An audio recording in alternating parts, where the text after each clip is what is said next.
ये चले, ये मामला तो है पंजाब और सिंध का जो मामला हो रहा है पंजाब के ऊपर। अली हैदर गिलानी साहब पार्लिमानी लीडर हैं पाकिस्तान पीपल्स पार्टी के, उनकी सिक्योरिटी वापस ले ली गई है। आप अभी यही फरमा रहे थे कि दोनों जो हैं हमें इस 2% की सिक्योरिटी की जरूरत नहीं है, इस मुखबर पुलिस की, इस बुज़दिल पुलिस की हमें सिक्योरिटी की जरूरत नहीं। हमारी जाने जो ना वो गिलानी बरादरान की सिक्योरिटी कर सकता है, तो बोल अपने बुज़दिल पुलिस जो ना अपने पास रखो। ठीक, उनसे पूछने दें जी। कौसर काज़मी साहब, क्यों वापस ले लिया आप लोगों ने सिक्योरिटी?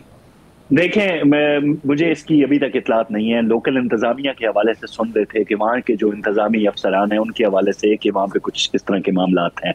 अभी जब इस पे कोई मजीद तफसीलात सामने आएंगी, हो सकता है गिलानी बिरादरानी को मीडिया टॉक करके बता दें कि असल वजूहात क्या है, फिर इस पे बेहतर अंदाज से कमेंट हो सकता है। अभी ये कह रहे हैं कि आपने काज़मी साहब इसमें, मैं आपको 2000 इसमें काज़मी साहब एक चीज जो वो गिलानी बरादरान कह रहे हैं कि 2013 में जब उनको उठाया गया, मैं तस्दीक कर रहा हूं, सिक्योरिटी ली है, सिक्योरिटी दी गई, मैंने सिटी एमपीएस से भी, मैं पार्टी का वर्कर हूं और वो सिक्योरिटी वापस, पार्टी का जिम्मेदार हूं।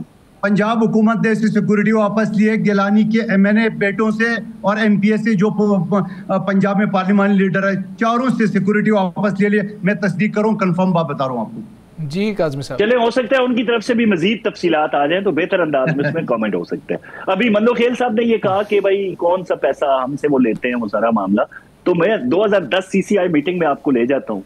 वहां पे जब पंजाब का 5% 52 से 47 हुआ था ना, वो जो 47 हुआ था वो तमाम सूबों में तकसीम हुआ। जो अवार्ड था उसके हवाले से मैं अब भी जो सीसीआई आ रही है, हमारी पूरी इतलात है कि फिर पंजाब के हवाले से पंजाब के जो हक बनता है उस पर फिर एक शब्द खून मारने की तैयारी कर रहे हैं। ये नहीं हो सकता कि ये सब हवा में हो रहा है जो ये कर रहे हैं। तो मरियम नवाज साहिबा ने जो जिनके लहजे पे तकलीफ हो रही है, जिनके अल्फाज पे मसला हो रहा है, वो एनएफसी अवार्ड जो पहले था शायद उस पर भी बात करें। जो 5% हमारा लिया गया था शायद वो भी वापस लें। ये पंजाब के आबादी के तनासुब से, मसाइल के तनासुब से ये मामला, ये हमारा हक बनता है। तो वो दोबारा किसी किस्म का इस तरह की हरकत नहीं करने देंगी। दूसरा, उन्होंने उंगली तोड़ने वाला मामला, किसी का नाम लेके ये बात नहीं की। पंजाब पे रोज सब खून मारा जाता है केपी से, किसको मुखातिब थी पंजाब के हवाले से, नोबडी नोज। आप उस पर कमेंट कर रहे हैं, इल्जाम लगा रहे हैं, जबकि वो बार बार कह रही हैं कि बिलावल मेरे छोटे भाई हैं। आसिफ अली जरदारी साहब का मेरे दिल में बहुत एहतराम है। ये बातें आपको नजर नहीं आती। और जिन पे तनकीद करनी है, बेजा तनकीद करनी है, झूठ बोलना है कि वहां पे लोग मर रहे हैं पंजाब में, उनका कोई पुरसान हाल नहीं है, फिर ऐसी बातों का हम क्या जवाब दें? ऐसी बातों का तो कोई जवाब नहीं है भाई। अच्छा कौसर साहब, क्या काज़मी साहब मरियम साहिबा माफ़ी मांगेंगी? इस पर आजकल कौमी असम्बली में बड़ा फड्डा चल रहा है कि वो माफ़ी मांगेंगी तो उसके बाद कुछ चलेगा, कुछ चांस है माफ़ी? जब मुतालबा, गैर ज़रूरी जब मुतालबा आएगा और आप अपने आप को इत्तेहादी कह के बार बार ये ताना देंगे कि आपकी हुकूमत हमारी वजह से कायम है, तो फिर ब्लैकमेलिंग एक दफा हो सकती है, 2 दफा हो सकती है, जो माजी में हो चुकी है। आपने कई बातें इसी बात की बुनियाद पर मनवाई हैं वफाकी हुकूमत से। लेकिन अब ये नहीं हो सकता कि आप इस पूरे टेन्योर के अंदर जब आपका जी चाहे आप अपनी जायज नाजायज ख्वाहिशात को सामने रख के सियासी पॉइंट स्कोरिंग करें, बेनजीर इनकम सपोर्ट का हवाला दें या दीगर अमूरों और हर दफा सर तस्लीमें कम कर लें। ये नहीं हो सकता। पंजाब की वज़ीर-ए-आला जब ये कहती है मेरा पानी, तो उसका मतलब होता है पंजाब का पानी। मेरे वसाइल, इसका मतलब है पंजाब के वसाइल। मेरे लोग मतलब पंजाब के अवाम। तो उनके लिए अगर मरियम नवाज आवाज नहीं उठाएगी तो कौन उठाएगा? इस पे किसी किस्म की कोई मंदोखेल साहब कौन से फायदे आप ले लिए हैं? आप ब्लैकमेल करके कौन से फायदे ले रहे हैं? जी आवाज नहीं आ रही, दोबारा जरा सवाल करें। मैं क्या, वो अभी उन्होंने कहा कि ब्लैकमेल कर लेते हैं, आप हर दफा कोई ना कोई फायदा ले लेते हैं और फिर ये शुरू हो जाते हैं। राना साहब, ये पहले भी मैं जवाब दे चुका हूँ, एक मरतबा आपके चैनल के जरिए भी। तो जो ब्लैकमेल कर रहा है उस, जो इल्जाम लगा रहा है उस पर डबल, नंबर 1 बात। दूसरी बात, ये जो बात करें, ये जो मरियम बीबी है, ये असल में इनको गुस्सा अपनी चचा पे है, क्योंकि इनकी चचा ने जो ना हाइब्रिड निज़ाम कबूल करके और जाके भाई को बेवकूफ़ बना के वहाँ से लंदन से ले आया और यहाँ अंगूठे लगवाए, एयरपोर्ट के अंदर प्रोटोकॉल दिए, 7 मिनट के अंदर केस ख़त्म कराए। मगर उसके बाद फॉर्म 45 दिखा दिए, उसको बोलो भाई ये तेरा हाल है, एमएनए रहोगे या ऐसे भी जाओगे, ये नॉन। दूसरा इनका इशू ये है कि देखिए अभी सारे टीवी चैनल वाले पीपल्स पार्टी और नून लीग की आपस में बात करें, पंजाब में जो सैलाब से लोग तबाह है, आप मुझे बताओ वो जो पानी से डूबे वो सारे कारखानदार है या मजदूर भी है? और अगर मजदूर भी इसके अंदर है तो वहाँ जो रोड पे लोग बैठे हुए हैं, आप अभी काबीना का इजलास कर रहे हो, हमने आपको मशवरा दिया वफाकी हुकूमत की, ऑलरेडी 2022 में आपने 25-25 हजार दिए, कुछ तो उसको दो ताकि उसका गुजर बसर तो। आप कह रहे हैं कि 10 लाख दे रहे, इससे बड़े झूठा वादा और नहीं हो सकता है। 10 लाख 60-70 लाख मुतासिर है, आप जरब दो, आपके कैलकुलेटर में नहीं आएगा। और फिर आपने बजट का ऐलान कहाँ किया है, ये तो बताओ ना कि आप टोटल पैसे के देंगे। हमने आपको जब ये सारी चीजें रखी, आप तमीज के दायरे में मोदी की जबान में जवाब देने के बजाय आप ये कह सकते हैं कि हम कर लेंगे, हम मैनेज कर लेंगे। एक तरफ आप एहतियाती करते हो, दूसरी तरफ आप मोदी की जबान में और अखलाक से घिरी हुई बातों की जबान में आप हमें धमकियां दे रहे, हमारी उंगलियां तोड़ेंगे। तो हमने भी चोड़ियां नहीं पहने। आप हमारी तरफ उंगली उठाओगे तो आपके वो कहता है ईंट का जवाब पत्थर से देंगे। ये पीटीआई की बर्गर बच्चों से आपका वास्ता पड़ा है, आपने उनको डरा धमका की किए। अच्छा, ये पीपल्स पार्टी के गोरिल्ले हैं। अच्छा, ये पीपल्स पार्टी के कौसर काज़मी साहब, ये जो 80 लाख मुतासरीन है, ये बताइएगा कि ये 80 लाख मुतासरीन जो हैं, ये खानदान कितने बनते हैं? आप खानदान को ये 10 लाख या जो भी अमाउंट है वो देंगे? एक तो ये क्लियर कर दीजिएगा।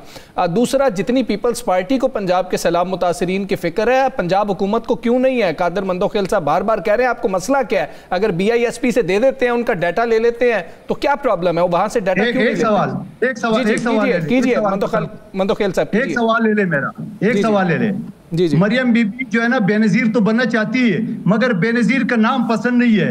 इस्लामाबाद एयरपोर्ट पर करारदाद पास हुई मगर आज तक उसका नाम नहीं रखा। इनको असल में जलसी है बेनजीर के नाम से, खुद बेनजीर बनना चाहती है। इस ख्वाब में रहे और दुश्मन पे जो ना आप जो मर्जी हमले करते रहो अपने मुखालिफिन पे, हम आपको कड़क के जवाब देंगे। मैं मरियम नवाज साहिबा का 2018 का एक क्लिप आपसे शेयर करूंगा। आप मंदोखेल साहब को दोबारा बुलाएंगे, मुझे भी बुलाएंगे, वो चलाइएगा जरा अपनी टीवी स्क्रीन पे कि लंदन के एक साफी ने उनसे ये सवाल किया था बेनजीर के हवाले से, ये जो कहा ना बनना चाहती हैं, तो उनका ये जवाब था कि बड़ा एहतराम है मोहतरमा बेनजीर भुट्टो शहीद का मेरे दिल में, लेकिन मैं उनकी तरह बिल्कुल भी नहीं बनना चाहती। ये सवाल ही पैदा नहीं होता। मेरी अपनी एक पहचान है, मैं नवाज शरीफ की बेटी हूँ। मेरे बाप ने जो मसाइल देखे, उस वक्त उनकी वालदा जो है वो बिस्तर मर्ग पे थी। बाय द वे लोग उनसे इस तरह के सवाल करते थे कि बेनजीर ने भी बहुत ज्यादा स्ट्रगल किया अपने वालिद के लिए, आप भी कर रही हैं। तो कंपैरिजन उन्होंने उसको रद्द कर दिया था। दूसरी बात ये कर रहे हैं कि वहां पे तबाह हाल जो है उनको फौरी तौर पर रिलीफ देने वाली बात। देखें, बेनजीर इनकम सपोर्ट से 10, 15, 20, 25 हजार में नहीं हो सकता ना मामला। तो जो नहीं हो सकता उसके हवाले से जब आपके चेयरमैन उनकी तारीफ कर रहे हैं मरियम बीबी की, तो आपको भी उनकी तकलीद करनी चाहिए। उसके बाद तो तर्जुमानों का जवाब देना बनता ही नहीं था। बड़ा एग्रेशन आता है जब आपकी लीडरशिप पे बेजा तनकीद होती है, तो आपका दिल करता है। मैंने कहा ना कि वो नहीं था अपना मयार ऐसा कि ज़र्फ खोकर अना बचाते, वरना ऐसे जवाब देते कि फिर ना पैदा सवाल होते। अब ये नवाज शरीफ के हवाले से बात कर रहे हैं। यकीन करें 3.5 साल मैंने मियाँ साहब के साथ लंदन में गुजारे हैं। 2000 लोग उनसे जाके उस 3 सालों में मिले हैं। मियाँ साहब ने हमेशा ये कहा कि ये जो कोलिशन गवर्नमेंट वाला मामला अगर हुआ आइंदा इलेक्शन के अंदर, तो मैं वजीर आजम का उम्मीदवार नहीं हूंगा। ये मैं आपके प्रोग्राम में आपके तवज्जुह से अवाम को हल्फिया कह रहा हूँ, और इसके बहुत ज्यादा लोग गवाए। वहां पे असद नवाज के दफ्तर में उन मीटिंग्स का मैं भी हिस्सा होता था, दीगर लोग भी होते थे। मियां नवाज शरीफ ने ये खुल के कह दिया था। तो ये कहना कि उनके साथ धोखा हो गया, भाई ने बेवफाई कर दी, इससे बड़ा झूठ और बहुत। कौसर काज़मी साहब, ऐसा क्या हो गया कि बयानात भी नहीं थम रहे हैं, कुछ मामला ठंडे भी नहीं हो रहे हैं? जो पंजाब हुकूमत की तरफ मामला आया था वो वफाक की जाने बढ़ना ही था, और अब बढ़ता हुआ वफाकी जो रहनुमा है पाकिस्तान मुस्लिम लीग नून के, उनके लिए मुश्किलात पैदा कर रहा है। बिस्मिल्लाहिर्रहमानिर्रहीम, अल्लाहुम्मा सल्ली अला मुहम्मदिन व आले मुहम्मद।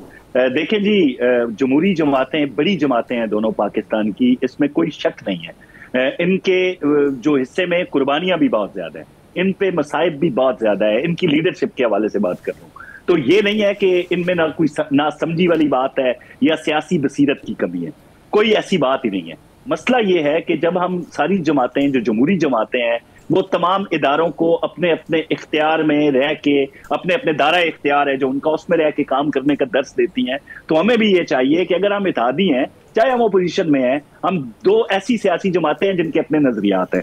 जहां पे आपकी हुकूमत है सिंध में, वहां पे आप कोशिश करें कि जो NFC अवार्ड की मद में आपके पास पैसा है, वफाक के अपने जो रिसोर्सेज हैं, उससे जो पैसा आपको मिलता है, आप अपने अवाम की खिदमत करें। आपके उमूर में कोई दखल अंदाजी नहीं करेगा। यही मामला है वज़ीर आला पंजाब मरियम नवाज शरीफ का।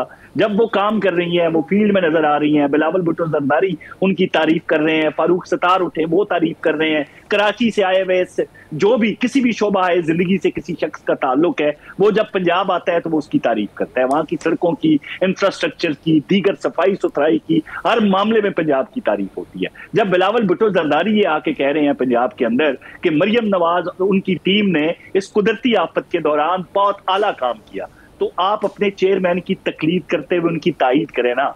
आप ये क्यों कह रहे हैं कि पंजाब के लोग मर रहे हैं, वहां पे उनको कोई पूछ नहीं रहा, वो डूब रहे हैं, उनके घर तबाह हो गए हैं, ये कुदरती आफत थी, बेशक लोगों पे मसाइब आए हैं, लेकिन मैडम सीएम उनके दरमियान नजर आई हैं। फिर आपने इतराज किया भाई बिस्प के जरिए, बेनजीर इनकम सपोर्ट के जरिए आप उनको पैसा दें।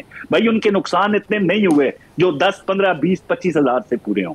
आज काबीना ने यह फैसला कर लिया कि वहां पे 10 लाख से आगाज होगा जिनके घर टूटे, उसके बाद जो माजूर हुए, जिनकी फसलें तबाह हुई, जिनके माल मवेशी थे, उस हिसाब से लोगों के नुकसानात का अजाला किया जाएगा। अगर वो बेहतर अंदाज में काम कर रही है, आप मशवरा देना, मशवरे के बाद जब आप बेजा तनकीद करेंगे, बौतान लगाएंगे, झूठ बोलेंगे, फिर वहां से जवाब आएगा।